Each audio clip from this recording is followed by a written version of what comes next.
Hello guys, good morning. So welcome back to my YouTube channel. This is Otoboy Zone. So may FB page din tayo, Ubik Iris sa Sarcon. So sa mga kaibigan natin dyan at kaibigan ng kaibigan nila. So nandito yung shop natin sa Barangay Tigabong, Cantilan, Surigao del Sur, Purok 3E. So along the road lang to. So ngayon guys ay natapos na rin natin yung ginawa nating Mitsubishi L300 4D56.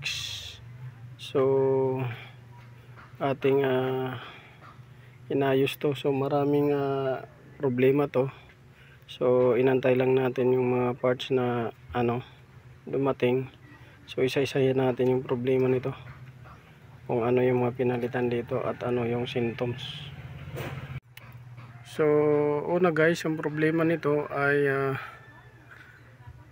doon sa clutch ang problema. So na-fix na natin yan, may video tayo dyan paano magpalit, paano natin ginabit. At doon sa under chassis mayroon tayong pinalitan suspension area, yung tie rod end out at saka tie rod inner. So nagpalit rin tayo ng clutch cable at saka clutch master primary. Tapos yun yung una nating ginawa doon. So apat yung ginawa natin sa una, yung sa baba clutch cable, tie rod and inner and outer. Tapos dito clutch master primary at saka yung sa ilaw nya. So yun yung ginawa natin una. So dito tayo sa ginawa nating pangalawa.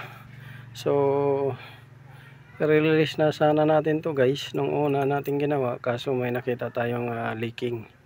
So ang unang leaking nya ay nakita natin dito sa may likuran ng power steering, sa likuran. So dito dyan natin nakita yung power steering na sa likod nya may leaking. Tapos sunod doon sa bypass hose doon sa likod. So ilawan natin para makita.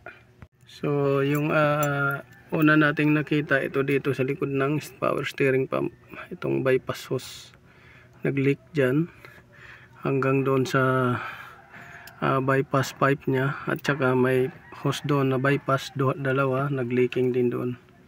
So pinalitan natin yan dahil nabulok na. Yung sumunod yung water pump, so bulok na rin yung water pump, kinain na ng kalawang.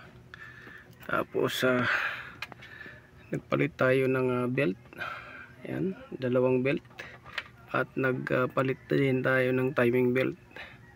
So yan yung mga ating ginawa. Tapos dito sa radiator nagpalinis tayo at nagpa-weld ng release hose pipe. So ngayon tanda rin natin kung mag-one click lang ba to yung andar nya. So pasensya na kayo guys, minsan may dumadaan ditong naglalako ng mga isda kaya maingay. So panda rin natin kung one click lang ba to. Oh, okay ba yung timing?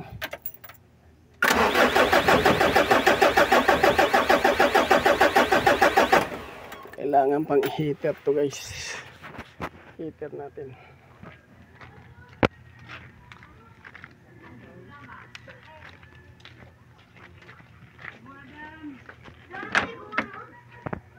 So i-heater natin, hindi kaya ng walang heater. So heater natin saglit, check natin kung one click ba to.